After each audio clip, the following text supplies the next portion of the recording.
internasional bahwa menguasai barang itu tidak harus dipegang, tapi cukup sudah ditandatangani kwitansinya, barang itu sudah masuk gudang, maka gudang itu dianggap bahwa dia sudah menguasai barang itu dan berhak dijual. Nah, itu contoh-contoh daripada kebiasaan yang bisa dijadikan landasan hukum. Para pemirsa rahimakumullah, kebiasaan itu dibagi menjadi dua. Kebiasaan dalam bentuk kata-kata, omongan, ya. Yang kedua, kebiasaan dalam bentuk perbuatan. Kebiasaan dalam bentuk kata-kata, ya, umpamanya begini. Di Indonesia itu ada kata-kata yang berbeda, namanya gedang. Gedang, kata gedang itu dalam bahasa Jawa artinya pisang. Kemudian dalam bahasa lain artinya Pepaya. pepaya. Bahasa Sunda ya, pepaya, gedang. Gadang itu dalam bahasa Minangnya itu besar. Gadang, gedang, gadang. Nah, ini kadang-kadang belikan saya gedang. Loh, nanti dipahami orang Sunda, gedang itu pepaya. Padahal orang Jawa mengatakan itu pisang, berbeda pendapat. Maka untuk menentukan hukum itu harus dilihat kebiasaan masyarakat. Itu maksudnya kebiasaan masyarakat mengatakan sesuatu itu apa maksudnya. Nah, jadi itu harus diambil kesimpulan. Makanya begini, dalam sumpah namanya, demi Allah, saya tidak akan makan gedang selama-lamanya. Loh, gedang menurut siapa? Gedang orang Jawa berarti pisang, gedang orang Sunda berarti pepaya. Makanya kalau dia makan pepaya, dia berarti melanggar sumpahnya enggak? Dilihat. Dia maksudnya gedang itu dia orang mana dulu? Kalau dia orang Jawa berarti tidak melanggar sumpah. Tapi kalau dia orang Sunda, dia melanggar sumpah, wajib bayar fidyah. Nah, ini maksud dari kebiasaan perkataan. Ya. Seperti juga begini, seorang laki-laki ingin mencerai istrinya. Ya. Kamu pulang ke rumah orang tua kamu. Ini jatuh cerai enggak? Ya. Ini kan kebiasaan masyarakat. Masyarakat gimana kalau bilang kamu pulang ke orang tua kamu? Itu kalau itu kebiasaan di masyarakat cerai berarti cerai. Cuman begini, di dalam masalah cerai ada cerai yang sharih, yang jelas, tegas, ada yang cerai namanya ghairu sharih, cerai tidak tegas. Cerai nggak tegas, tidak tegas itu harus berdasarkan niat. Oh, saya niatnya cerai ini kembali kepada kaidah yang pertama, al-umuru bimaqasidiyah. Kita berbuat itu niatnya apa? Kalau niatnya cerai berarti cerai. Kalau niatnya kamu pulang duluan, ya berarti dia tidak jatuh cerai. Para pemirsa rahimakumullah, ada hubungannya dengan hukum-hukum lain yang disebut oleh para ulama, taghayyurul fatwa bitaghayyuriz zaman. Fatwa dan hukum itu kadang-kadang bisa berubah menurut perubahan tempat, menurut perubahan waktu, dan menurut perubahan lingkungan. Contohnya seperti apa? Contohnya seperti zakat fitrah. Zakat fitrah di dalam hadis apa? Zakat fitrah itu diwajibkan di dalam hadis itu apa? Adalah tamer, ya, kurma, kurma, kemudian gandum, ya, kemudian zabib, ada 5, ya. Tetapi untuk masyarakat Indonesia, zakat fitrah itu enggak kurma, pakai beras. Artinya apa? Di sini hukum itu berubah, ya. Fatwa ini berubah menurut perubahan lingkungan dan keadaan. Jadi ketika kita memberikan fatwa apa yang kita bayar zakat fitrah apa? Di Indonesia ya bayar beras. Kalau di Saudi bayarnya dengan kurma. Lalu kan beda. Ini kebiasaan bisa dijadikan landasan hukum. Ya. Kemudian masalah membayar zakat fitrah ini. Sunahnya kapan dibayar? Zakat fitrah. Sunahnya dibayar setelah sholat subuh.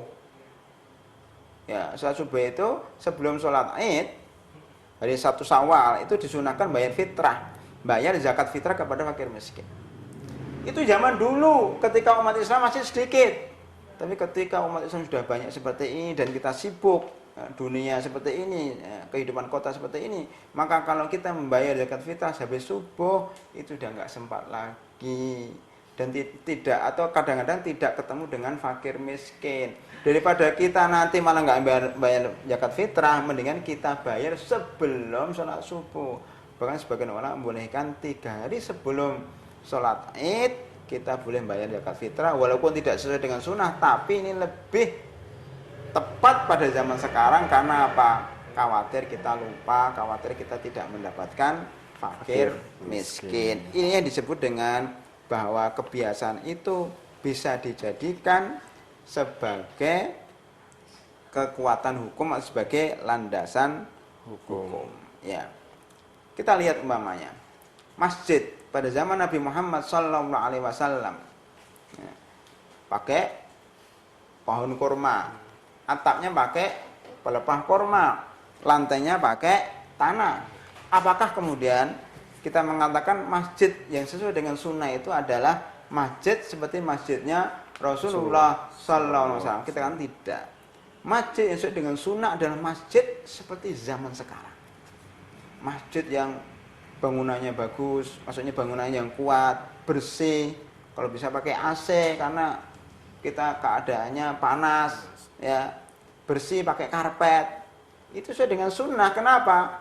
Karena kebiasaan dan lingkungan masyarakat kita memang seperti itu, berbeda zaman dahulu.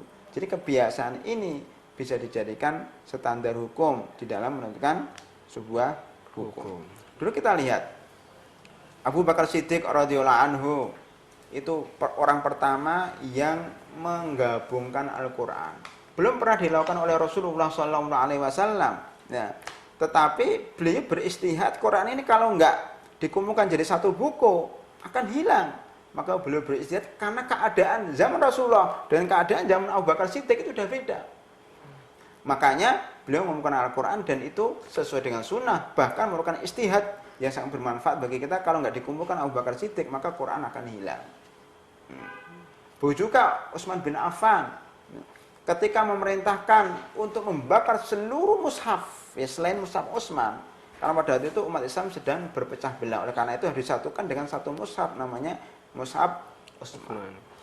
Begitu juga Muawiyah radhiyallahu anhu ketika beliau jadi khalifah, ya, beliau mungkin menggunakan pengawal, ya, menggunakan pengawal, bahkan menggunakan baju kebesaran. Belum pernah dilakukan oleh khalifah-khalifah sebelumnya. Kenapa? Keadaannya berbeda. Pada zaman sekarang, pada zaman Muawiyah, perlu pengawal karena orang-orangnya sudah nggak amanat. Perlu baju kebesaran. Karena apa? Karena untuk membedakan antara mana khalifah, mana enggak khalifah. Pada zaman Rasulullah, pada zaman Abu Bakar, pada zaman Umar, pada zaman Utsman, pada zaman Ali tidak perlu karena masyarakatnya masih baik-baik. Begitu juga pada zaman Umar bin Khattab, beliau menggaji tentara, ya, dari uang kas negara.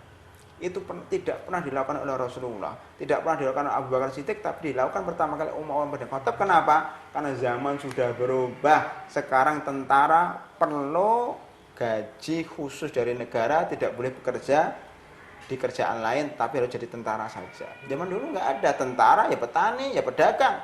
Kalau zaman Umar bin Khattab tentara, pedagang-pedagang, makanya dapat gaji khusus. Kenapa? Karena zaman sudah berubah. Karena itu kadang-kadang kita menentukan hukum itu disesuaikan dengan keadaan dan disesuaikan dengan lingkungan serta waktu yang mengitari kita. Termasuk mendirikan dan membangun penjara-penjara. Pada zaman Rasulullah tidak ada penjara. Ya, kalau orang ditangkap cukup diikat di masjid. Ya, pada zaman Rasulullah ada seorang jenderal, ya, dari Bani Hanafiyah ketangkap, itu diikat di masjid. Masa kita sekarang, zaman sekarang, udahlah itu tawanan diikat di Masjid Istiqlal, dan hari, dan nggak pas. Kenapa? Zaman sudah berubah, makanya khusus dimasukkan di dalam penjara yang ada besinya, yang ada mungkin gemboknya, yang ada penjaganya dan seterusnya. Itu tidak apa-apa. Kenapa? Karena zaman seperti ini sudah berubah. Nah, ini penting bagi kita supaya kita bisa mengikuti perkembangan zaman. Begitu juga masalah uang. Ya. Dulu memang emas, ya, menggunakan uang emas. Ya. Kemudian uang emas itu mungkin uang emasnya itu mungkin bebas. Tapi pada zaman khalifah, pada khalifah berikutnya, itu ada uang emasnya itu ada namanya stempelnya. Ada stempelnya. Dirubah berarti. Artinya ini uang resmi negara. Ya. Jadi uang itu kadang-kadang distempel karena untuk kebutuhan masyarakat. Makanya zaman sekarang negara mengeluarkan uang itu ada tanda tangan. Karena untuk menghindari dari pemalsuan dan seterusnya. Ini juga menunjukkan bahwa Islam itu harus disesuaikan atau Islam itu luas dan sesuai dengan perkembangan zaman. Seperti zaman dahulu, imam itu nggak digaji, muadzin tidak digaji, nggak ada namanya marbot masjid, nggak ada namanya DKM, nggak ada imam tetap, nggak. Zaman sekarang ada imam tetap, dipanggil dari luar, dipanggil dari orang yang hafal Al-Quran, tinggal di masjid, dia imam 5 waktu, sholat 5 waktu dan digaji.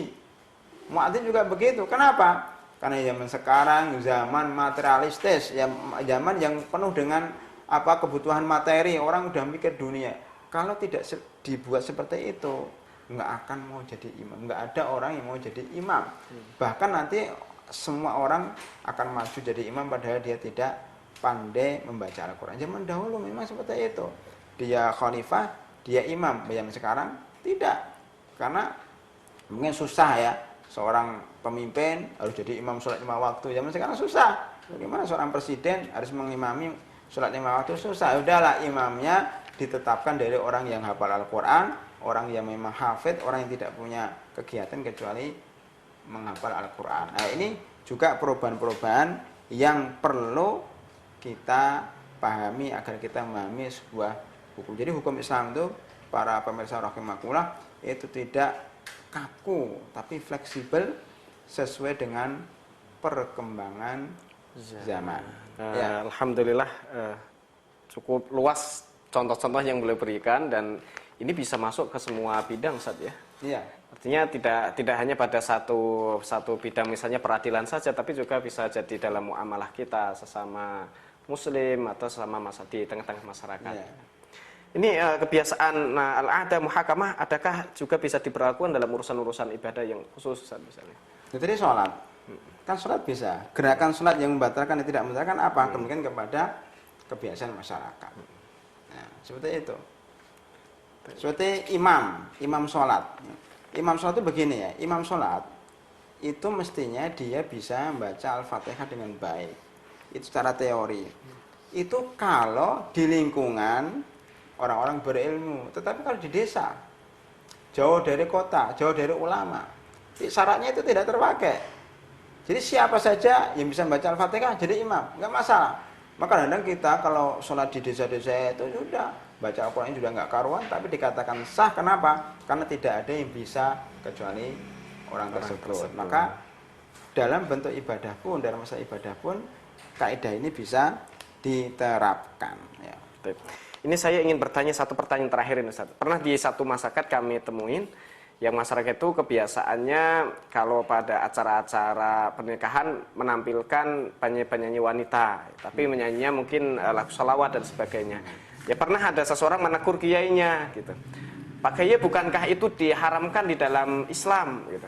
Tapi kemudian kiai itu menjawab, apa sesuatu yang dipandang masyarakat itu baik, maka dia di sisi Allah juga baik. Berarti dia menggunakan kaidah tadi. Asar daripada Ibnu Mas'ud. Tadi. Ini al-muslimuna hasan fa wa'indahu hasan. Hal yang seperti ini tepat atau tidak, Ustaz itu? Ya, kita lihat dulu. Tadi kita bisa berikan syarat bahwa kebiasaan yang boleh dijadikan dasar hukum adalah satu kebiasaan itu sudah menyeluruh di dunia, paling tidak satu negara. Sekarang kita lihat apakah seluruh Indonesia itu kebiasaan seperti itu, kan enggak. Berarti kebiasaan masyarakat tertentu saja, kebiasaan desa tertentu itu enggak bisa dipakai. Kedua, kebiasaan yang boleh dipakai adalah kebiasaan yang tidak bertentangan dengan syariah. Syariah memandang bahwa perempuan itu kalau tidak darurat jangan tampil. Kenapa enggak laki-laki saja yang qasidah? Pertanyaan seperti itu. Itu kan enggak darurat. Makanya menggunakan kaidah seperti ini untuk membolehkan kebiasaan seperti itu tidak benar karena tidak memenuhi dua syarat. Kebiasaan itu bukan kebiasaan masyarakat Indonesia keseluruhan, dan kedua kebiasaan itu tidak sesuai dengan syariat karena ini tidak darurat. Alhamdulillah, terima kasih pemirsa yang dimuliakan Allah. Demikian kajian bersama Ustadz Dr. Ahmad Zain An-Najah dengan membahas tema Al-Adah Muhakkamah, adat kebiasaan bisa menjadi sumber hukum.